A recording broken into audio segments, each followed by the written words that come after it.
Hello everyone, I welcome you all to YouTube channel English by Roshan. तो office से आकर हम बैठ गए हैं क्लास रिकॉर्ड करने के लिए, आंख में कुछ नींद लेकर, बहुत सारे सपने लेकर। ठीक है। सपना मेरा एक ही है कि मैं ज़्यादा से ज़्यादा लोगों को सेलेक्ट करवा पाऊँ, मेरे को बड़ी खुशी मिलती है। ठीक है। मैंने जितना भी पढ़ाया अपने करियर में, 8 साल तक मैंने पढ़ाया ऑफलाइन कोचिंग के अंदर, मेरी खुद की कोचिंग के अंदर। तो मेरे को बड़ा मज़ा आता था जब मैं इंटरेक्ट करता था बच्चों से, मुझसे लोग सवाल पूछते थे, मैं उनके आंसर्स करता था। मैंने सेलेक्ट करवाया बच्चों को तो उसकी अलग खुशी मिलती थी। तो मेरे को बड़ा मज़ा आता है पढ़ाने में। तो इसी जुनून के साथ, इसी जोश के साथ मैं आ चुका हूँ आप लोगों के सामने A to Z बैच की नेक्स्ट क्लास लेकर, जो कि है डायरेक्ट एंड इनडायरेक्ट स्पीच। ये क्लास मैंने कल भी रिकॉर्ड की थी, कल डाली भी थी, कुछ बच्चों ने देखा था। लेकिन उस क्लास को मुझे डिलीट करना पड़ा ड्यू टू सम रीजंस, क्योंकि उसके अंदर वीडियो में आगे चलकर एक जगह पर वो इस पूरी की पूरी खत्म हो गई थी। ठीक है। और थोड़ा सा वीडियो के अंदर भी एरर था तो मैंने वो डिलीट कर दिया। अब कोशिश मैंने की थी कि कल दोबारा रिकॉर्ड किया जाए उस क्लास को, लेकिन क्योंकि इतनी ज़्यादा थकावट हो गई थी इस चक्कर में मैं रिकॉर्ड नहीं कर पाया। तो आज मैं इसको फाइनली रिकॉर्ड कर रहा हूँ। ठीक है। और आपको मैं बता दूं, आज एसएससी सीजीएल 2023 का जो प्री का भी एग्जाम हुआ था, 27 तारीख को खत्म हुआ था, उसकी जो आंसर की है वो आ चुकी है। ठीक है। शाम को आ चुकी थी आंसर की। तो अगर आप लोगों ने अपना स्कोर देख लिया है और अगर आपको लग रहा है कि आप क्वालिफाई कर जाओगे, ज्यादा इधर उधर मत भटकना अभी। ठीक है। कट ऑफ आनी होगी तो आई जाएगी, जब आना होगा रिजल्ट तो आई जाएगा, ज्यादा इधर उधर भटको मत। अगर आपको लग रहा है अंदर से कि हाँ हम क्वालिफाई कर जाएंगे, तो आप चुपचाप बिना किसी से पूछे मेंस की तैयारी में लग जाओ। और मेंस के लिए मैंने आपको बताया, जो मेरा मेंस का इंग्लिश का बैच है, बैच बेसिकली क्या है, प्रैक्टिस बैच है। क्योंकि जो मेंस की तैयारी कर रहा मैं ये मान के चल रहा हूँ कि उसने सिलेबस कम से कम 60% तो पढ़ाई होगा। तो इसलिए मैं प्रैक्टिस बैच लेके आ रहा हूँ, लेकिन वो प्रैक्टिस जो होगी ना वो बड़ी कमाल की होगी। मतलब जैसे अगर मैंने कॉमन एरर का आपको एक क्वेश्चन कराया, स्पॉटिंग एरर का, तो उस क्वेश्चन का आंसर ही नहीं बताऊंगा, बल्कि आपको पूरा सॉल्व करके बताऊंगा कि यहां पर अगर ये हुआ तो क्यों हुआ, ये नहीं हुआ तो क्यों नहीं हुआ। पैरा जंबल्स को सॉल्व करके बताऊंगा ट्रिक्स के साथ में, क्लोज टेस्ट को सॉल्व करके बताऊंगा ट्रिक्स के साथ में। तो मजा आएगा आपको उस बैच के अंदर। वो उसके अंदर हमारा टारगेट होगा 135 में से 135। ठीक है। तो चलो शुरू करते हैं आज की क्लास। इसकी जो पहली क्लास है वो मैं पढ़ा चुका हूं, तो अगर आप लोगों ने पहली क्लास नहीं देखी तो पहले आप वो देख लेना, क्योंकि आज की क्लास आपको तभी समझ में आने वाली है जब आपने पहली क्लास देख ली होगी। सीरियसली बता रहा हूं, क्योंकि पहली क्लास में जो मैंने कॉन्सेप्ट्स, जो मैंने कुछ चीजें बताई, जो डायरेक्ट से इनडायरेक्ट में चेंज करते समय लगाते हैं, वो मैं बता चुका हूं। तो अगर आपको वो चीजें नहीं पता, बेसिक चीजें नहीं पता, सन बटा 123 क्या है नहीं पता, आपको ये नहीं पता कि कैसे क्या चेंज हो रहा है, आपको ये नहीं पता कि कौन सा टेंस किस में चेंज हो रहा है, तो फिर आज की क्लास आपको बिल्कुल भी समझ में नहीं आने वाली। आज हम शुरू करने वाले इंपेरेटिव सेंटेंसेस का डायरेक्ट इनडायरेक्ट कैसे बनाएंगे। ठीक है। तो सबसे पहले तो आप मुझे बताओ कि इंपेरेटिव सेंटेंसेस क्या होते हैं। मैंने आपको बताया था, ऐसे सेंटेंसेस जिसके अंदर कोई ऑर्डर दिखाई दे आपको, या रिक्वेस्ट दिखाई दे, ठीक है, या कमांड दिखाई दे, या फिर एडवाइस दिखाई दे किसी प्रकार की। इनकी एक पहचान होती है, मोस्ट प्रोबेबली ये क्या होता है ना, ज्यादातर जो इंपेरेटिव सेंटेंसेस है वो वर्ब की फर्स्ट फॉर्म से शुरू होता है। या फिर अगर नेगेटिव इंपेरेटिव है, भाई इंपेरेटिव भी तो नेगेटिव हो सकता है ना, तो वो किससे शुरू होगा, वो आपका शुरू होगा डोंट से या फिर डू नॉट से। ठीक है। या फिर अगर मान लो रिक्वेस्ट वाला इंपेरेटिव हुआ तो वो शुरू होगा आपका प्लीज या काइंडली से, प्लीज या काइंडली। लेकिन इस प्लीज या काइंडली के बाद ध्यान रखना होगा क्या, वही वर्ब की फर्स्ट फॉर्म। और ऐसे डोंट या डू नॉट के बाद भी क्या होगा, वर्ब की फर्स्ट फॉर्म। ठीक है। तो घुमा फिरा कर जो कहानी है वर्ब की फर्स्ट फॉर्म पे आके रुक जाती है। तो ध्यान रखना, इंपेरेटिव सेंटेंसेस ये होते हैं, मैं आपको पहले भी समझा चुका हूं। अब इनका अगर आपको डायरेक्ट देकर इनडायरेक्ट पूछा जाए तो देखो कैसे चेंज करेंगे। अच्छा, सबसे पहले देखो ये डायरेक्ट का एक एग्जांपल आपको दे रखा है। कोई भी आपके सामने डायरेक्ट का एग्जांपल आ जाता है तो सबसे जो मेन चीज होती है जिसको देखकर आप उसको इनडायरेक्ट में चेंज करोगे, वो होता है ये। इसको हम क्या बोलते हैं, इसको हम बोलते हैं रिपोर्टेड स्पीच। जो इस इन्वर्टेड कॉमास के अंदर होता है ना, इसको बोलते हैं रिपोर्टेड स्पीच। तो आपको सबसे पहले ये देखना होता है कि जो रिपोर्टेड स्पीच है, ये मतलब सेंटेंस कौन सा है। मैंने आपको 5 तरह के सेंटेंस बता रखे हैं। अफर्मेटिव बता रखा, सॉरी, असर्टिव बता रखा है, इंटेरोगेटिव बता रखा है, इंपेरेटिव बता रखा है, ऑप्टेटिव बता रखा है, और एक्सक्लामेटरी। ये सब पहली क्लास में बताया मैंने। तो क्योंकि उसी के हिसाब से आप चेंज करोगे ना, क्योंकि असर्टिव का अलग तरीके से इनडायरेक्ट बनेगा, इंटेरोगेटिव का अलग बनेगा, इंपेरेटिव का अलग बनेगा, ऑप्टेटिव का अलग बनेगा, एक्सक्लामेटरी का अलग बनेगा। तो सबसे पहले आपको यही देखना होता है कि टेंस कौन सा है। तो मुझे पता लग गया टेंस जो है ना इंपेरेटिव है। अब आपको सर कैसे पता लग गया आपको, तो देखो, डोंट और डोंट के बाद वर्ब की फर्स्ट फॉर्म, अभी मैंने क्या बताया था, डोंट के बाद वर्ब की फर्स्ट फॉर्म। और वैसे भी पढ़कर पता लग रहा है, अगर मैंने बोला डोंट वेस्ट फूड, तो पढ़कर ही पता लग रहा है कि या तो मैं किसी को ऑर्डर दे रहा हूं या तो मैं किसी को एडवाइस कर रहा हूं। ठीक है। दोनों देखो, डिपेंड टोन पे करता है। अगर केवल लिखा हुआ है तो आप नहीं बता सकते कि भाई उन्होंने उसे ऑर्डर दिया या एडवाइस किया है, नहीं बता सकते आपकी ऑर्डर है या एडवाइस है। बहुत कहते हैं ना, बहुत माइनर से डिफरेंस होता है, टोन का डिफरेंस होता है। अगर मैं बोलूं डोंट वेस्ट फूड तो ये ऑर्डर हो जाएगा, अगर मैं बोलूं डोंट वेस्ट फूड तो ये एडवाइस हो जाएगा। बहुत सिंपल है। ठीक। तो यहां पर ये ऑर्डर और एडवाइस दोनों ही हो सकता है। तो एग्जामिनर भी समझदार है, तो वो आपको या तो दोनों में से एक देगा, या अगर दोनों दे देगा, मान लो एक में एडवाइस एक में ऑर्डर, तो ध्यान रखना कुछ ना कुछ आगे ऐसा दे रखा होगा जो इस वाले में एरर होगा या इस वाले में एरर होगा, तो ऑटोमेटिकली दोनों में से एक ना एक क्या हो जाएगा, एलिमिनेट हो जाएगा। ठीक है, चलो। तो सबसे पहले आपको पता है सब्जेक्ट को चेंज नहीं करना, इसको एज इट इज लिखना है। सेट टू की जगह पर मैंने आपको बताया था जब इंपेरेटिव हो तो सेट टू की जगह पर या तो ऑर्डर्ड आएगा, या रिक्वेस्टेड आएगा, या कमांडेड आएगा, या एडवाइज्ड आएगा, डिपेंड करता कि भैया यहां पर है क्या। तो अभी मैंने आपको पढ़कर बताया कि यहां पर या तो मुझे ऑर्डर लग रहा है या तो एडवाइज लग रहा है। तो सेट टू का या तो हो जाएगा एडवाइज्ड या तो हो जाएगा ऑर्डर्ड, दोनों ही केसेस में ठीक होगा ये। ठीक है, तो दे एडवाइज्ड या दे ऑर्डर्ड। उसके बाद ऑब्जेक्ट भी आपको पता है चेंज नहीं होता। अब उसके बाद मैंने क्या बताया था, हाँ मम्मी, हाँ अजीत अंकल कल हुए हैं। हाँ आएंगे, यहीं तो रहते हैं, बिहार में ही रहते हैं, आएंगे क्यों नहीं। ये क्या नाम है, हाँ पटना के पास ही है, मतलब ज्यादा दूर नहीं है।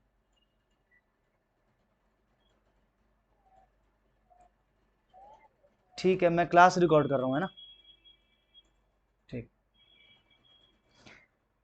और उसके बाद मैंने क्या बताया, जो कॉमा इन्वर्टेड कॉमा होता है इंपेरेटिव सेंटेंसेस में, हम इसकी जगह पर क्या लगा देते हैं, टू लगा देते हैं। ठीक है, ध्यान रखना टू लगा देते हैं। लेकिन जब भैया नेगेटिव इंपेरेटिव होगा, बहुत ध्यान से देखना, जब नेगेटिव इंपेरेटिव होता है ना, ये जो डोंट होता है, या इस डोंट की जगह डू नॉट होता, अगर इसी का कॉन्ट्रैक्टेड फॉर्म है ना डोंट, डोंट हो या डू नॉट हो, तो जब इंपेरेटिव हो और डोंट या डू नॉट दिख जाए, तो इसकी इसकी जगह पर, डोंट या डू नॉट की जगह पर आपको क्या लगाना होता है, नॉट टू।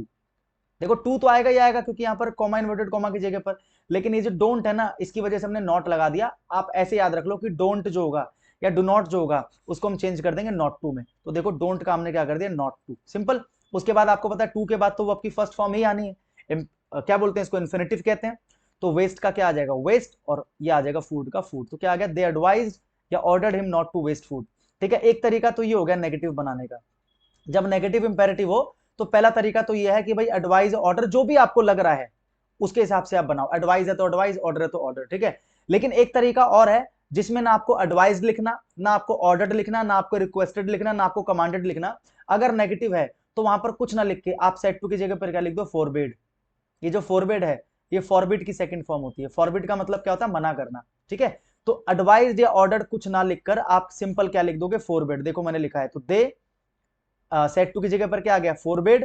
ठीक है, और उस सॉरी हिम है ना, तो यहाँ पर मी की जगह क्या कर दो, हिम, गलती से लिख दिया मैंने मी। उसके बाद देखो अब मैंने क्या बताया, जो फोरबिड है इसका मतलब क्या होता है, मना करना। यानी कि फोरबिड अपने आप में क्या है, नेगेटिव वर्ड है, ध्यान रखना। फोरबिड अपने आप में क्या है, नेगेटिव वर्ड है। अब ध्यान रखना, नेगेटिव वर्ड अगर है तो इसके साथ में डू नॉट या डोंट ऐसा कुछ यूज नहीं करते, नॉट भी यूज नहीं करते। ठीक है, तो आपको पता है अगर ये फोरबिड आ गया तो आगे नॉट टू नहीं आएगा। इस डोंट को मैंने चेंज किया था ना नॉट टू में, लेकिन ध्यान रखना यहां पर जो डोंट है वो नॉट टू में चेंज नहीं होगा, वो केवल टू में चेंज होगा। यानी कि कॉमा इन्वर्टेड कॉमा की जगह पर केवल टू आ जाएगा और ये गायब हो जाएगा। ठीक है, क्योंकि फॉरबिड अपने आप में नेगेटिव है, फॉरबिड की सेकंड फॉर्म है फॉरबिड। ध्यान रखना ये जब फॉरबिड आएगा तो नॉट नहीं आएगा। तो दे फॉरबिड हिम, उसके बाद सीधा टू, उसके बाद सीधा वही वर्ब की फर्स्ट फॉर्म और सीधा वही ऑब्जेक्ट। ठीक है, तो देखो क्या आ गया, not is not used when we use forbid या फॉरबिड। जब भी हम फॉरबिड या फॉरबिड यूज करेंगे तो नॉट नहीं लगाएंगे। अगला example, my mother said to me, मेरी मम्मी ने मुझसे कहा, क्लीन योर रूम नाउ। अब इसको तो पढ़कर ही पता लग रहा है यहाँ पर नाउ का मतलब क्या है, मम्मी कह रही है कि अभी साफ करो। तो ये एडवाइस ना होकर एक तरीके से ऑर्डर की टोन में ज्यादा जा रहा है, क्योंकि अभी अगर मैं किसी को बोलता हूं कि अभी ये काम करो तो एडवाइस ना जाकर ये ऑर्डर की टोन में ज्यादा जा रहा है। ठीक है, तो यहां पर मैं इसको किससे बनाऊंगा, ऑर्डर्ड से। तो माय मदर सेड टू का क्या बन जाएगा, ऑर्डर्ड, क्योंकि देखो इंपेरेटिव है ना, ये भी वो आपकी फर्स्ट फॉर्म से शुरू है और ऑर्डर है तो इंपेरेटिव हो गया। तो सेड टू की जगह पर ऑर्डर्ड, तो माय मदर ऑर्डर्ड, किसको ऑर्डर किया, मी। उसके बाद मैंने क्या बताया, भाई ये तो पॉजिटिव है ना, नेगेटिव तो नहीं है। तो कॉमा इन्वर्टेड कॉमा की जगह पर क्या आ जाएगा, टू, टू के बाद वो आपकी फर्स्ट फॉर्म। अब ये जो योर है ये आपको पता है सेकंड पर्सन है, यू की टेबल में आता है ना। तो सन बटा 123 अगर आपको याद हो, पहली क्लास अगर आपने देखी हो, तो second person changes according to the object. यानी कि जो योर है ये चेंज होगा according to the object. Object कौन है भाई साहब, मी है हमारे। लेकिन योर जो है ये तो पॉजेसिव केस है, तो मी का पॉजेसिव केस क्या होता है, माई। भाई मी तो क्या है, ऑब्जेक्टिव केस है। आप योर को चेंज कर रहे हो मी से, तो योर पॉजेसिव है तो भाई मी का भी पॉजेसिव लोगे ना, ऑब्जेक्टिव है सब्जेक्टिव तो नहीं लोगे।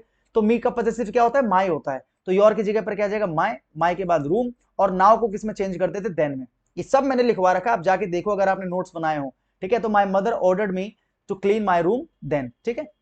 अगला, she said help others but do not expect anything in return. देखो हेल्प अदर्स, बट एक कंजंक्शन है और कंजंक्शन की मदद से एक और सेंटेंस यहां पर जुड़ा हुआ है। तो देखो ये भी इंपेरेटिव है और ये भी इंपेरेटिव है, पहचान करो।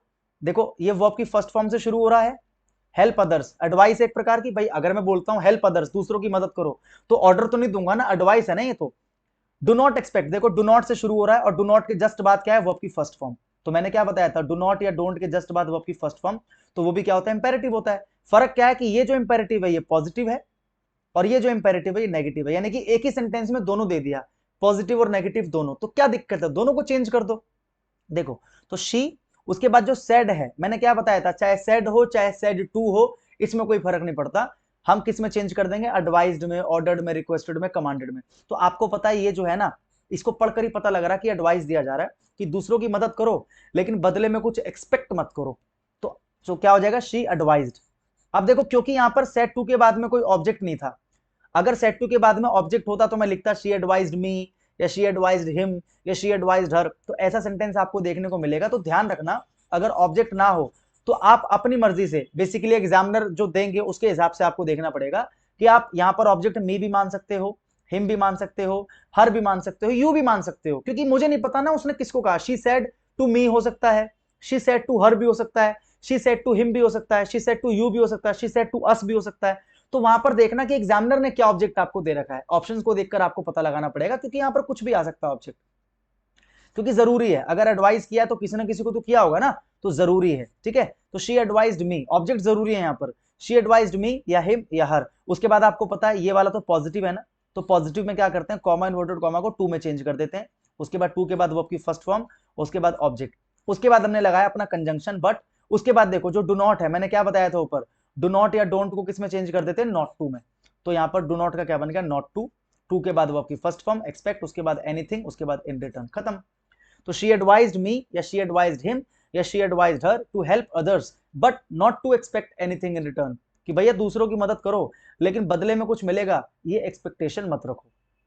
अगला, he said to my brother, उसने मेरे भाई से कहा, let us go to the sea shore for a change. सी शोर का मतलब क्या होता है, समुद्र किनारे, कि चलो। जब भी लेट अस आता है ना, लेट्स आता है, जब भी क्या आता है, लेट अस, ये आता है लेट्स, तो आप समझ जाना कहीं ना कहीं वो सजेशन की बात हो रही है। ये चीजें याद रखने वाली हैं, जो मैं आपको बता रहा हूं ना, ये चीजें याद रखने वाली हैं। जब भी लेट अस या लेट्स होता है तो उसका मतलब आप समझ जाना कि बात किसकी हो रही है, सजेशन की हो रही है। तो वहां पर जो सेट टू होगा, अब आप उसको चेंज कर दोगे सजेस्टेड में, ध्यान रखना। अलग से था इसलिए मैंने अलग से बता दिया, आप इसको नोट करते चलो, ठीक है। तो he said to my brother, तो क्या हो जाएगा, he suggested to my brother, और यहाँ पर टू भी आता है, ध्यान रखना। अब ये याद रखने वाली चीज है, यहाँ पर टू भी, सजेस्ट के साथ में टू भी आएगा, he suggested to my brother, ठीक है। नॉर्मल केसेस में क्या होता है, सेट टू को पूरा चेंज कर देते हैं, रिक्वेस्टेड में, ऑर्डर्ड में, कमांडेड में टू नहीं लगाते, फिर हम रिक्वेस्टेड टू तो नहीं बोलते, ऑर्डर्ड टू तो नहीं बोलते, कमांडेड टू तो नहीं बोलते, लेकिन सजेस्टेड टू बोलेंगे। तो he suggested to, to what, to whom, to my brother, तो यहाँ पर आ गया माई ब्रदर। उसके बाद ध्यान रखना, यहां पर क्या होगा, कॉमा इन्वर्टेड कॉमा की जगह पर क्या आ जाएगा, दैट आ जाएगा, ठीक है। कॉमा इन्वर्टेड कॉमा की जगह पर क्या आ जाएगा, दैट, यहाँ पर टू नहीं आएगा, ध्यान रखना, यहाँ पर टू नहीं आएगा। ये मैं अलग से आपको बता रहा हूं, इसको आपको याद रखना है, ठीक है। एक एग्जाम्पल मेरे को दिखाई दिया लास्ट ईयर के एग्जाम में, पीपीटी बनाने के बाद एग्जाम्पल असल में मेरे को दिखाई दिया, जब मैंने पूरा तैयार कर लिया बना के, तो मैंने कहा चलो इसको यहाँ पर जगह है तो मैं यहाँ पर इसको ऐड करके मैं आपको अलग से समझा देता हूँ। लेटस वाले केस के लिए बता रहा हूँ कि आपको क्या करना है, ठीक है। जब भी लेट अस या लेट्स हो तो क्या करोगे आप, देखो मैंने क्या बताया, सजेस्टेड, उसके बाद टू लगाएगा, टू लगाओगे सजेस्टेड के बाद में, ऑब्जेक्ट आ गया, इसकी जगह पर क्या आ जाएगा, दैट, ठीक है। अब जब आपने सजेस्टेड लिख दिया तो आपको लेट अस लिखने की कोई जरूरत नहीं है, या फिर लेट लिखने की कोई जरूरत नहीं है, आप ये भी कह सकते हो। फिर सबसे पहले आपको पता है क्या आएगा, सब्जेक्ट आएगा, अगर आप स्ट्रक्चर के हिसाब से चलोगे सबसे पहले क्या आएगा, सब्जेक्ट।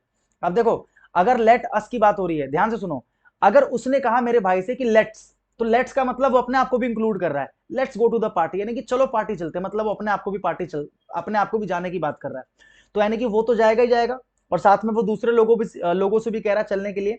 मतलब मेरी नजर में अगर मैं देखूं तो वो बहुत सारे लोग होंगे ना जाने वाले, अगर मैं उसके द्वारा कही गई बात किसी और को बता रहा हूं तो मैं क्या बोलूंगा, भाई उसने मेरे भाई से कहा कि उन सबको पार्टी जाना चाहिए, तो मेरे लिए तो वो बहुत सारे लोग हो गए ना, मैं इनडायरेक्ट में अगर बता रहा हूं तो मेरे लिए वो बहुत सारे लोग हो गए, और बहुत सारे लोगों को हम क्या बोलते हैं, दे बोलते हैं। तो ध्यान रखना, लेटस का हमेशा क्या बन जाएगा, दे बन जाएगा, ठीक है। और उसके बाद हमेशा यहाँ पर शुड आ जाएगा, ध्यान रखना सब्जेक्ट, ये आपको लिख लेना है रूल।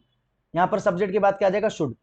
ठीक है, उसके बाद आपकी वही वर्ब की फर्स्ट फॉर्म, तो वर्ब की फर्स्ट फॉर्म, उसके बाद जो भी बचा हुआ है टू द सी शोर, टू द सी शोर, उसके बाद for a change, for a change, वो यहाँ पर एज इट इज आ जाएगा। To the sea shore for a change, वो यहाँ पर क्या आ जाएगा, एज इट इज आ जाएगा, उसमें कोई चेंज नहीं आएगा। आई होप ये आपको समझ में आ गया होगा कि लेटस वाला और लेट्स वाला कैसे बनाते हैं। ठीक है, आगे बढ़े। अब हम बात करते हैं एक्सक्लामेटरी सेंटेंसेस की। देखो एक्सक्लामेटरी सेंटेंसेस क्या होते हैं, पीछे मैंने आपको डेफिनेशन दिया था, ऐसे सेंटेंसेस जिनको पढ़ने मात्र से आप समझ जाओगे कि भाई उस सेंटेंस को बोलने वाला है, लिखने वाला जो व्यक्ति है, उसके मन का इमोशन क्या है।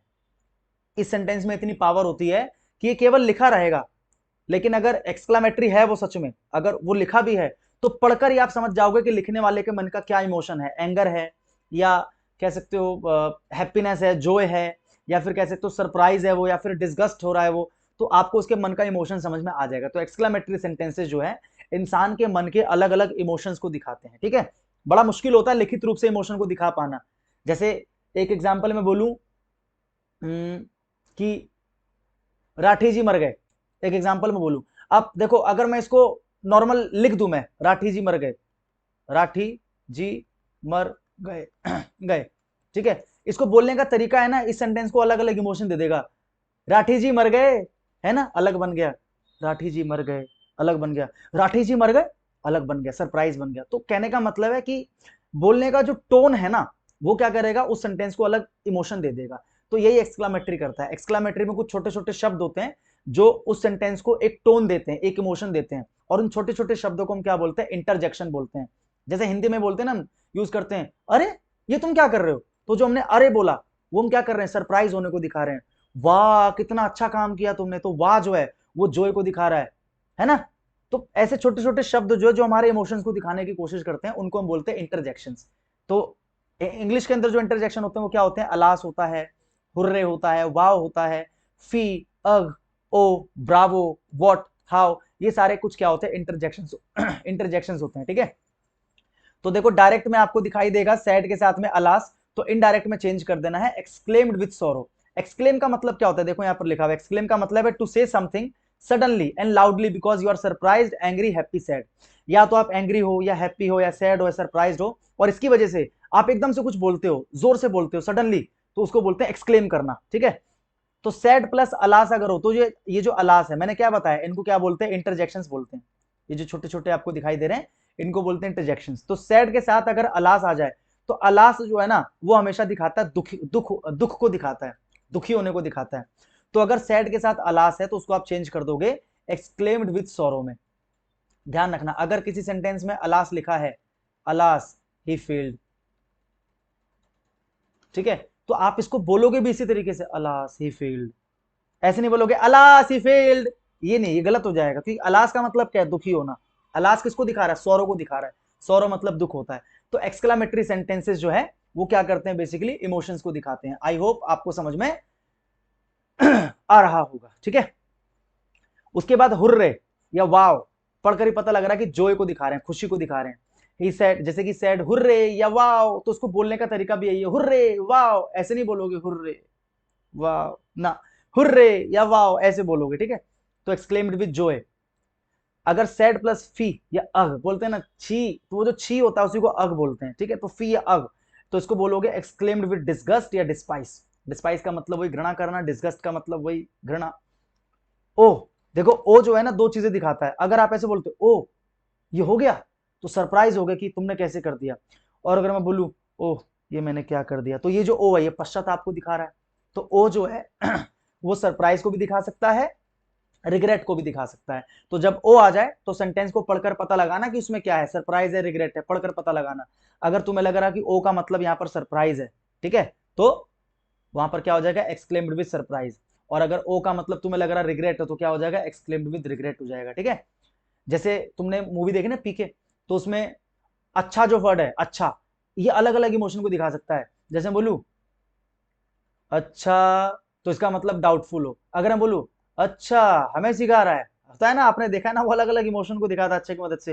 अच्छा, तो अच्छा एक जो शब्द है वो क्या करेगा, उसको बोलने के तरीके से आप उसको अलग अलग इमोशंस दे सकते हो। ऐसी ओ है, ओ को जब आप बोलोगे ऐसे ओ यू डिड इट, तो surprise, oh what did I do, तो ये रिग्रेट है, ठीक है। ऐसी ब्रावो, तो ब्रावो का मतलब क्या है, आप किसी को अगर बोलते हो ब्रावो या किसी के लिए यूज करते हो ब्रावो, तो मतलब आप उसको अपलॉड कर रहे हो, आप उसकी तारीफ कर रहे हो, प्रेज कर रहे हो। व्हाट या हाउ जब आप एक्सक्लेमेशन के रूप में यूज करते हो, जैसे बोलते हो ना व्हाट अ ब्यूटीफुल हाउस, तो जब भी आप व्हाट या हाउ को यूज करते हो एक्सक्लेमेशन के रूप में, तो या तो वो सरप्राइज को दिखाएगा या तो वो वंडर को दिखाएगा, ठीक है। सरप्राइज वंडर बेसिकली एक ही है, चौंक जाना, ठीक है। और या तो कह सकते हो वो खुशी को भी दिखा सकता है, जैसे मैं बोल रहा हूँ व्हाट अ ब्यूटीफुल हाउस, तो मैं सरप्राइज होने के साथ साथ मैं खुश भी तो हूं, खुशी के साथ ही तो बोल रहा हूं कि कितना प्यारा घर है। समझ में आ रहा है? तो सरप्राइज वंडर कह लो, ये जॉय को भी दिखा देगा, तो कोई बड़ी बात नहीं अगर आपको जॉय भी लिखा हुआ दिख जाए तो, ठीक है। आई होप आपको समझ में आ गया होगा कि इनको किस में चेंज करना है, वो मैंने आपको यहां पर बता दिया, ठीक है। और मैंने आपको बताया अलास, हुर्रे, वाओ, फी, अग, ओ, ब्रावो, इनको हम क्या बोलते हैं, इंटरजेक्शंस। इंटरजेक्शन मैंने बता दिया, अ वर्ड और phrase that is used to express surprise, ऐसे वर्ड्स या फ्रेजेस जो सरप्राइज को दिखाने के लिए, पेन को दिखाने के लिए, प्लेजर को दिखाने के लिए, इनको दिखाने के लिए यूज करते हैं, वही जैसे एग्जांपल ओ, हुर्रे या वाओ, ठीक है। आगे बढ़े, एग्जांपल देखते हैं सीधा। दे सेड, उन्होंने कहा, उन्होंने क्या कहा, hurray we have won the match. तो देखो आपको पता है सेड प्लस हुर्रे, दिख गया। तो मैंने क्या बताया था, सेड प्लस हुर्रे को देखो किस में चेंज करते हैं, तेरा देखो सेड प्लस हुर्रे को चेंज करते हैं एक्सक्लेम्ड विद जॉय, तो भैया चेंज कर दो, तो दे का दे आ जाएगा, उसके बाद क्या आ जाएगा, एक्सक्लेम्ड विद जॉय। अब जब आपने जॉय लगा दिया तो हुर्रे हट जाएगा इनडायरेक्ट में, ठीक है। अब मैंने आपको बताया था इसकी जगह पर क्या लगाते हैं, ये बता चुका हूं मैं पहले, एक्सक्लामेटरी में कॉमा की जगह पर और इन्वर्टेड कॉमा की जगह पर लगाते थे दैट, तो दे एक्सक्लेम्ड विद जॉय दैट। उसके बाद देखो जो वी है ये आपको पता है फर्स्ट पर्सन है, और सन बटा 123 अगर आप अप्लाई करोगे तो first person changes according to the subject, subject क्या है, दे, यानी कि आपको वी को दे से चेंज करना है, तो ये भी सब्जेक्टिव केस है, ये भी सब्जेक्टिव केस है, तो ज्यादा सोचना नहीं है, सीधा वी की जगह पर उठा के क्या लिख दो, दे। उसके बाद टेंस में चेंज करते हैं, तो मैंने बताया था जो हैज हैव होता है डायरेक्ट बता रखा है, उसको हैड में चेंज कर देना होता है। उसके बाद वर्ब की थर्ड फॉर्म, उसके बाद द मैच, ये बन गया आपका इनडायरेक्ट। बहुत ही आसान, कोई दिक्कत इसमें? आगे बढ़े। शी सेड, उसने कहा, व्हाट अ ब्यूटीफुल हाउस। देखो व्हाट और हाउ वाले केस में ध्यान रखना जरूरी होता है कि कभी जैसे ये जो व्हाट वाला है आप ध्यान से देखोगे तो ये एक ऐसा सेंटेंस है जिसमें कोई भी एक्शन नहीं है, ठीक है। यानी कि क्या ये नॉन एक्शन का स्ट्रक्चर है ना, तो उसमें सबसे पहले क्या होता है, सब्जेक्ट होता है, ठीक है। उसके बाद क्या होता है, हेल्पिंग वर्ब होता है, उसके बाद क्या होता है, ऑब्जेक्ट। मेन वर्ब तो नहीं होता है इसमें क्योंकि नॉन एक्शन है, ठीक है। और मैंने आपको एक और बात बता रखी है कि कभी भी किसी भी हाल में अगर आपको इसमें ये जो रिपोर्टेड स्पीच होता है, अगर आपको इसमें कहीं पर भी इंटेरोगेटिव का स्ट्रक्चर दिखाई देता है, इंटेरोगेटिव का स्ट्रक्चर क्या होता है, उसमें पहले हेल्पिंग वर्ब फिर सब्जेक्ट होता है, मैंने बता रखा है ना, तो हमेशा आपको इसको चेंज कर देना होता है इनडायरेक्ट में अफर्मेटिव के स्ट्रक्चर में, यानी कि इसको सीधा कर देना होता है, सब्जेक्ट प्लस हेल्पिंग वर्ब कर देना होता है। कहीं पर भी अगर आपको पहले हेल्पिंग वर्ब फिर सब्जेक्ट दिखाई दे तो उसको आपको सीधा करके क्या लिख देना है, सब्जेक्ट फिर हेल्पिंग वर्ब, जब भी आप इनडायरेक्ट बनाओगे। ये मैंने आपको समझा रखा है, इफ यू रिमेंबर। याद है आपको कि नहीं है, बोलो, भूल गए ना, पहली क्लास में समझाया था। तो ध्यान रखना व्हाट और हाउ वाले में अगर नो अगर नॉन एक्शन का स्ट्रक्चर है, यानी कि कोई काम अगर नहीं हो रहा है, बेसिकली कोई मेन वर्ब नहीं है, तो ये वाला स्ट्रक्चर आपको हमेशा फॉलो करना है, ठीक है। और इसमें जो सब्जेक्ट होगा वो या तो इट होगा या दे होगा, डिपेंड करेगा आपके इस पर, ये जो नाउन दे रखा है ना इस पर डिपेंड करेगा। अगर ये सिंगुलर है तो आपका सब्जेक्ट इट बन जाएगा, अगर ये प्लूरल है तो आपका सब्जेक्ट दे बन जाएगा। आप वीडियो को पॉज करके इसको लिखते रहो कि अगर ये नाउन जो है आपका, ये जो नाउन है जो बेसिकली सब्जेक्ट ही है एक तरीके से, है ना, तो या तो इसको आप बोलोगे इट या तो आप इसको क्या बोलोगे, दे, ध्यान रखना। उसके बाद आप हेल्पिंग वर्ब लगाओगे, ठीक है। उसके बाद आप क्या लगाओगे, ऑब्जेक्ट। ये जो ऑब्जेक्ट है असल में इसको आप क्या लिख सकते हो, नाउन लिख सकते हो। इस ऑब्जेक्ट को मिटा के आप एक काम कर दो, नाउन लिख दो, ठीक है। और वो नाउन कौन सा है, वो यही वाला नाउन है जो सेंटेंस में दे रखा होगा। तो चलो इसको बनाते हैं जरा। तो देखो सबसे पहले सैड प्लस वॉट है, तो मैंने क्या बताया था, सैड प्लस वॉट को किसमें चेंज करते हैं, exclaimed with surprise, exclaimed with wonder, exclaimed with Joy, या फिर केवल एक्सक्लेम्ड भी आ सकता है, ये भी ध्यान रखना। जो जो प्रोबेबिलिटी है मैं आपको सब बता दे रहा हूं।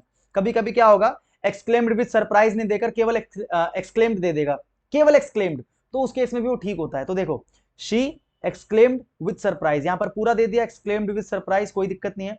उसके बाद कॉमा इन्वर्टेड कॉमा की जगह पर अभी मैंने बताया था ऊपर भी क्या आता है, दैट आता है। उसके बाद यहां पर क्या करना होता है, आपको स्ट्रक्चर फॉलो करना होता है, ये वाला जो यहां पर मैंने लिखा है।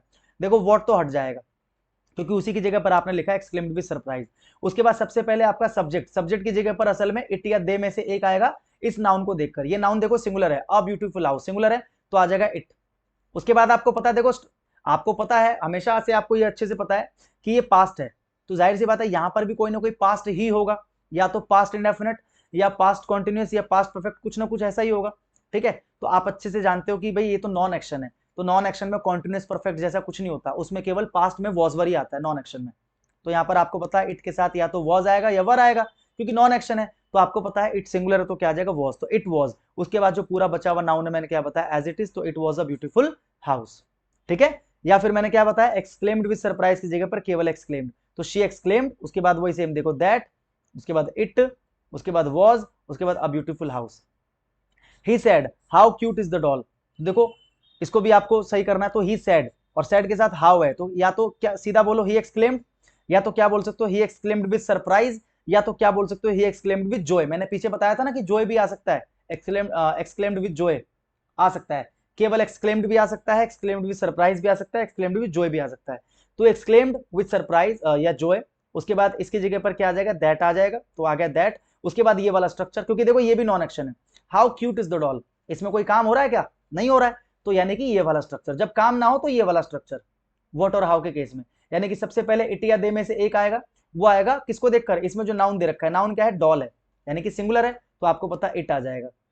और इट के साथ हमेशा क्या आता है, वॉज ही आता है, ये आपको याद रख लेना है। उसके बाद जो आपका नाउन है पूरा का पूरा आ जाएगा यहाँ पर, तो नाउन क्या है, नाउन क्या है, डॉल, लेकिन डॉल के साथ में क्यूट भी तो है, एडजेक्टिव यानी कि जो है बेसिकली एडजेक्टिव, तो पूरा आ जाएगा क्यूट डॉल। तो आपको पता नाउन को, नाउन के साथ में एक डिटरमाइनर लगाते हैं, ए एंड द कुछ भी लगा सकते हो, तो यहाँ पर क्या आएगा, क्या आएगा, आ आएगा, तो it was a cute doll, तो he exclaimed with joy that it was a cute doll. ठीक है, आई होप आपको समझ में आ गया होगा, जब क्या होगा, नॉन एक्शन का स्ट्रक्चर होगा, तो आप ये वाला जो रूल मैंने लिखा, एक एक्शन का एग्जांपल लिखवा रहा हूं, ध्यान से देखो, मैंने बोला she said how well she sings, ध्यान से देखना।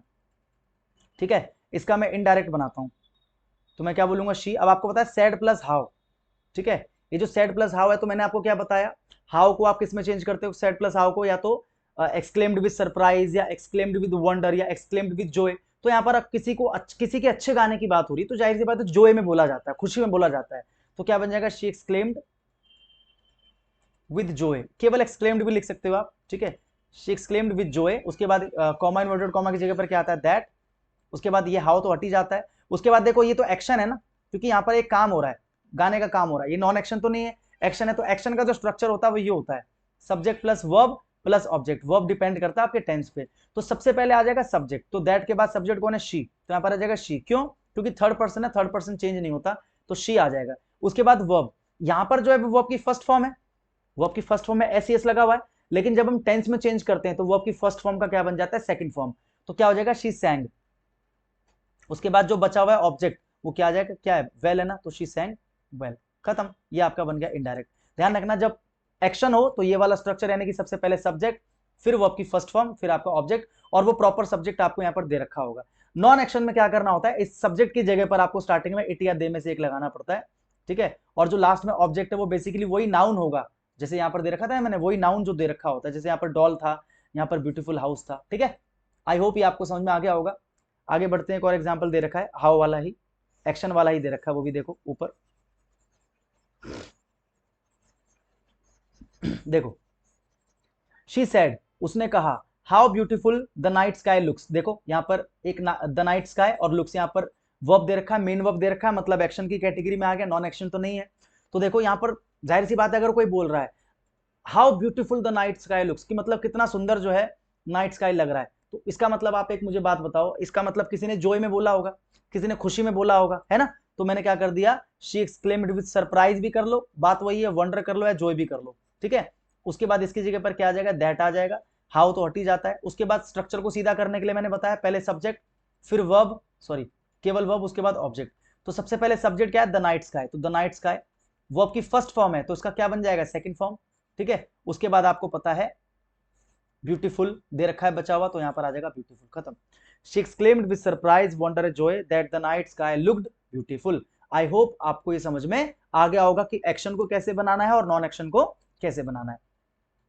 यहां पर रूल दे रखा है, वो देख लेना, जैसे indirect speech when how what is used in the exclamatory sentences, जब आप एक्सक्लेमेटरी सेंटेंसेस में हाउ या व्हाट को यूज करते हो, तो उसका रूल क्या बन जाता है, वही सबसे पहले सब्जेक्ट आ जाता है, यहाँ पर देखो सब्जेक्ट, उसके बाद एक्सक्लेम्ड, एक्सक्लेम्ड विद सरप्राइज या वंडर, जो भी लिखना है वो आपने लिख दिया, उसके बाद आ जाएगा दैट, तो यहाँ पर आ गया दैट, उसके बाद आपका जो मेन सब्जेक्ट है, ठीक है, अगर एक्शन है तो सब्जेक्ट आपको दे रखा होगा यहाँ पर एक सूटेबल, अगर नॉन एक्शन है तो इस सब्जेक्ट की जगह पर आपको इटिया दे लगाना है, मैंने आपको बता दिया, ठीक है। उसके बाद देखो यहाँ पर दे रखा है इन द रिपोर्टेड स्पीच, उसके बाद आपका verb according to the tense, जैसे यहाँ पर देखो वर्ब लगाया था मैंने अकॉर्डिंग टू द टेंस, क्योंकि ऊपर प्रेजेंट इंडेफिनिट है, यानी कि वर्ब की फर्स्ट फॉर्म है, जो कि इनडायरेक्ट में वर्ब की सेकंड फॉर्म बन जाता है। उसके बाद आपका एडजेक्टिव एडवर्ब या बेसिकली कह सकते हो ऑब्जेक्ट जो बचा हुआ है, ये भी आप कह सकते हो, तो वो यहाँ पर लास्ट में आ जाएगा, ठीक है। ये मैंने रूल लिख दिया, वैसे इतना इस पे ध्यान नहीं देना, आपको जो मैंने ऊपर बताया वो मोर देन इनफ है। ही सेड अलास, देखो सेड प्लस अलास आपको पता है एक्सक्लेम्ड विद सोरो, सोरो की जगह पर ग्रेट सोरो भी आ जाएगा, कोई दिक्कत वाली बात नहीं है भाई, ज्यादा दुख होगा तो ही एक्सक्लेम्ड विद ग्रेट सोरो, उसके बाद आपको पता है इसकी जगह पर क्या आ जाएगा दैट, अलास तो हट ही जाएगा। उसके बाद देखो माय ब्रदर, तो आपको पता है माई क्या है, ये क्या है फर्स्ट पर्सन है, तो फर्स्ट पर्सन को चेंज करेंगे किसमें, according to the subject change करेंगे, सन बटा 123 आपको याद होना चाहिए, मैसेज आते हैं ना ऐसे में डिस्ट्रैक्ट हो जाता हूँ। देखो फर्स्ट पर्सन जो होता है वो according to the subject change होता है, तो सब्जेक्ट क्या है ही, अब आपको पता है माई जो है वो पॉजेसिव केस है, तो आपको ही का भी पॉजेसिव केस चाहिए ना, तो ही का पॉजेसिव क्या होता है हिज, तो माई की जगह पर क्या आ जाएगा हिज, और ब्रदर का ब्रदर, तो हिज ब्रदर फेल्ड, देखो सेकंड फॉर्म है ये वर्ब की सेकंड फॉर्म, कैसे, क्योंकि देखो कोई भी हेल्पिंग वर्ब नहीं है यहाँ पर पूरे सेंटेंस में, तो जाहिर सी बात है वर्ब की सेकंड फॉर्म ही होगा, फेल्ड जो है वर्ब की सेकंड फॉर्म भी होता है थर्ड फॉर्म भी होता है, लेकिन ये सेकंड क्यों है, क्योंकि यहाँ पर कोई हेल्पिंग वर्ब नहीं है, अगर थर्ड होता तो इससे पहले हैज हैव हैड कुछ तो होता, केवल वर्ब की सेकंड फॉर्म है ये, ध्यान रखना, तो वर्ब की सेकंड फॉर्म को इनडायरेक्ट में चेंज कर देते हैं हैड प्लस वर्ब की थर्ड फॉर्म में, जाके देखो मैंने पीछे लिखवा रखा है उस वाली टेबल में जो टेंस चेंज का टेबल है, तो हैड फेल्ड उसके बाद द टेस्ट, तो यहाँ पर आ गया द टेस्ट, तो ये आपका बन गया इनडायरेक्ट, ठीक है। आई होप आपको समझ में आ रहा होगा कि एक्सक्लेमेटरी को कैसे आपको चेंज करना है, ठीक है। आगे बढ़ते हैं ऑप्टेटिव सेंटेंस की तरफ। ऑप्टेटिव सेंटेंस वो होते हैं जिसके अंदर आप किसी को विश करते हो, किसी के लिए प्रे करते हो, ठीक है, या फिर किसी को कर्स करते हो, बद्दुआ देते हो, ऐसे सेंटेंसेस, ठीक है, किसी की लंबी उम्र की कामना कर दी, किसी को गुड लक विश कर दिया, किसी को हैप्पी जर्नी विश कर दिया, या बोलते हो ना कभी कभी कि मतलब भगवान करे तुम पास हो जाओ, तो ये क्या है, विश है, ठीक है, प्रे है, भगवान करे राजा की उम्र लंबी हो, ये क्या है, विश है, प्रे है, तो ये ऑप्टेटिव सेंटेंस की कैटेगरी में आ जाता है, एक्सप्लेन किया था मैंने पीछे। तो देखो इसको ध्यान से समझना भाई, ये थोड़ा सा कॉम्प्लिकेटेड हो सकता है आप लोगों के लिए। देखो मदर सेड, मदर ने कहा मे माई सन रिकवर सून, तो देखो यहां पर क्या होता है, इनडायरेक्ट में चेंज करोगे, सब्जेक्ट का सब्जेक्ट होगा। अब ध्यान रखना, इसको पढ़कर आप पहले पता लगाओ कि विश है या प्रे है, इसको पढ़कर आपको पता लगाना पड़ेगा कि ये विश है या प्रे है। तो एक माँ अगर कह रही है कि मेरा बेटा जल्दी ठीक हो जाए, तो प्रे भी हो सकता है, ठीक है, और विश भी हो सकता है, मैंने यहाँ पर विश लिख दिया, अगर प्रेड भी होता तो भी ठीक होता, क्योंकि मदर प्रे भी कर सकती है विश भी कर सकती है, तो मदर विश्ड या मदर प्रेड दोनों ठीक होता, तो सैड की जगह पर या तो विश्ड आ जाएगा, ठीक है, या प्रेड आ जाएगा, या अगर आपको लग रहा है कर्स किया जा रहा है तो क्या आ जाएगा कर्स्ड, ठीक है, कॉमा इन्वर्टेड कॉमा की जगह पर क्या आता है दैट आता है। उसके बाद मैंने क्या बताया, स्ट्रक्चर को सीधा करना है हमेशा, मे जो है एक हेल्पिंग वर्ब है, भाई मॉडल है ना, एक हेल्पिंग वर्ब होता है ना मॉडल जो होता है, और यहाँ पर जो हेल्पिंग वर्ब है वो आपके सब्जेक्ट से पहले है, यानी कि ये इंटेरोगेटिव का स्ट्रक्चर है। और मैंने अभी थोड़ी देर पहले क्या बताया था, कहीं भी अगर इंटेरोगेटिव का स्ट्रक्चर दिखे तो जब आप उसका इनडायरेक्ट बनाते हो तो उसको हमेशा अफर्मेटिव के स्ट्रक्चर में चेंज कर लो, और अफर्मेटिव का स्ट्रक्चर होता है पहले सब्जेक्ट फिर हेल्पिंग वर्ब, तो यानी कि पहले आएगा माई सन फिर आएगा मे, तो माई सन में देखो, माई सन में भी देखो असल में क्या है, माई है सबसे पहले, और माई क्या है फर्स्ट पर्सन, माई क्या है फर्स्ट पर्सन, और फर्स्ट पर्सन जो होता है वो चेंज होता है अकॉर्डिंग टू द सब्जेक्ट, पता है आप सभी को ये बात, सन बटा 123, यानी कि माई चेंज होगा अकॉर्डिंग टू द मदर, और मदर क्या है शी, भाई मदर क्या है शी है ना, तो माई क्या है पॉजेसिव केस है, तो शी का पॉजेसिव केस क्या होता है हर, तो सब्जेक्ट में क्या आ जाएगा हर सन, माई सन की जगह हर सन। अब देखो इसके बाद क्या था, ये मे इधर आ जाएगा ना, बताया था मैंने, आप अफर्मेटिव में चेंज कर रहे हो तो माई सन के बाद मे है, और आपको पता है कि मे भी चेंज हो जाता है किसमें, माइट में, तो मे की जगह पर क्या आ गया माइट, उसके बाद रिकवर का रिकवर, उसके बाद सून का सून, ठीक है, मॉडल के बाद क्योंकि वर्ब की फर्स्ट फॉर्म आती है तो ये आपका बन गया indirect. I said to my brother may you pass the exam, ये मैं भी तो विश ही कर रहा हूं ना, तो मैंने क्या बोला आई विश्ड, अब यहां पर क्योंकि देखो आपको ऑब्जेक्ट दे रखा है टू माई ब्रदर, तो असल में यही आपका सब्जेक्ट है, अभी आप आगे देखोगे मैं यूज करूंगा, तो आई विश्ड मैंने विश किया, उसके बाद आपको पता कॉमा इन्वर्टेड कॉमा की जगह पर क्या आ जाएगा दैट, तो यहां पर आ गया दैट, आई विश्ड दैट, ठीक है, उसके बाद क्या आ जाएगा सब्जेक्ट आ जाएगा, सबसे पहले बताया मैंने, तो सब्जेक्ट असल में यही तो है, सोचो जरा सा, देखो हर चीज को रटने से नहीं होगा, कुछ चीजों को समझना भी पड़ेगा, आपको दिमाग लगाना पड़ेगा। I said to my brother, मैंने अपने ब्रदर से कहा कि may you pass the exam, तो मैं उसी को तो कह रहा हूं कि तुम एग्जाम पास कर लो, तो सब्जेक्ट वही तो है, मेरा ब्रदर जो है वही तो सब्जेक्ट है। तो आई विश दैट, उसके बाद क्या आ जाएगा, माय ब्रदर। अब आप कहोगे सर ठीक है, अगर आप यहाँ पर सब्जेक्ट लगा रहे हो तो सर माय जो है वो फर्स्ट पर्सन है, तो फर्स्ट पर्सन को according to the subject change करोगे ना सर, तो चलो कर दो। सब्जेक्ट क्या है, आई है, माई क्या है, पॉजेसिव केस है, तो आई का पॉजेसिव केस क्या होता है, माई तो होता है, लेकिन माई को माई से चेंज करना है, तो चेंज क्यों करना है, तो आई विश्ड दैट माई ब्रदर, ठीक है। उसके बाद क्या आ जाएगा, मे, आपको पता है सब्जेक्ट के बाद मे आ जाएगा, तो मे का क्या बन जाता है, माइट, माई ब्रदर माइट, उसके बाद पास का पास, उसके बाद द एग्जाम। अब आप कहोगे सर यू कहां गया, मैंने क्या बोला, कोई बंदा कह रहा है, जैसे मैंने बोला उसने अपने भाई से कहा कि तुम एग्जाम में पास हो जाओ, तो जब मैं इसको इनडायरेक्ट में चेंज करूंगा तो कैसे बोलूंगा, उसने अपने भाई को विश किया कि उसका भाई एग्जाम में पास हो जाए, भाई उसके लिए उसका भाई तुम है जब वो सामने सामने बोल रहा है, लेकिन मेरे लिए मैं तो यही बोलूंगा ना उसका भाई, यही बोलूंगा ना मैं, समझ में आ रहा है। या अगर मैं बोल रहा हूं मैंने अपने भाई को कहा कि मेरा भाई पास हो जाए, जब मैं अपने भाई को बोल रहा था तो वो मेरे लिए क्या था, तुम, कि भाई तुम पास हो जाओ। मैं अगर किसी और को बता रहा हूं कि मैंने अपने भाई से क्या कहा, मैंने उससे कहा कि भाई मेरा भाई पास हो जाए, तो किसी और के लिए तो मैं यही बोलूंगा ना मेरा भाई, क्योंकि तुम तो हम तब बोलते हैं जब कोई हमारे सामने होता है, तो इनडायरेक्ट जब आप चेंज कर रहे हो तो आपके सामने तो नहीं है वो, आपके सामने तो कोई और है, तो इसलिए यहां पर सब्जेक्ट क्या है, माय ब्रदर, ठीक है। ऐसा अगर आपको लगे ना कि यहां पर आपको दे रखा है, ये आपको यहां पर एक ऑब्जेक्ट दे रखा है, तो उसी को आप यहां पर सब्जेक्ट बना सकते हो इनडायरेक्ट में, ठीक है। दे सेड, उन्होंने कहा, लॉन्ग लिव द किंग, उन्होंने कहा लॉन्ग लिव द किंग, कि राजा की उम्र क्या हो, लंबी हो, तो यहां पर आपको पता है प्रे है बेसिकली, ठीक है। विश भी लिख सकते थे, गलत नहीं होता, लेकिन ज्यादा सूटेबल प्रे है, तो दे प्रेड, सेट की जगह पर प्रेड, उसके बाद यहां पर क्या आ जाएगा, दैट। स्ट्रक्चर आपको पता है, पहले सब्जेक्ट आ जाएगा, ये लिखो, तो सब्जेक्ट क्या है, द किंग द किंग। अब देखो ऑप्टेटिव के अंदर क्या होता है, कई बार मे नहीं दे रखा होता, लेकिन वो अंडरस्टूड होता है, ठीक है।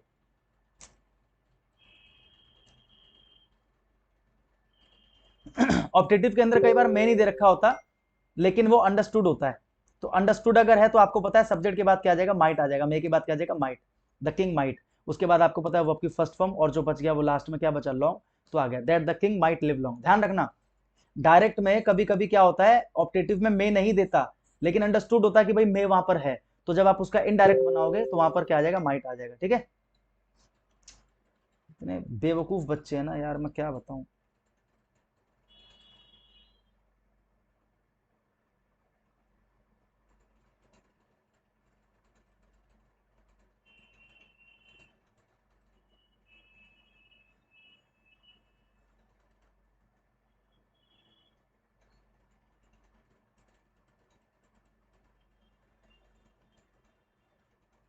मैसेज पे मैसेज।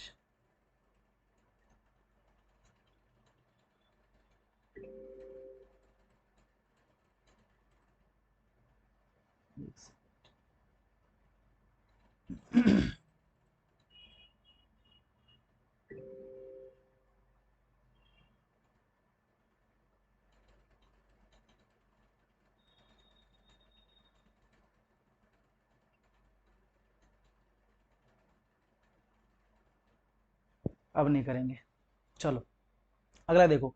शी सेड टू मी, उसने मुझसे कहा,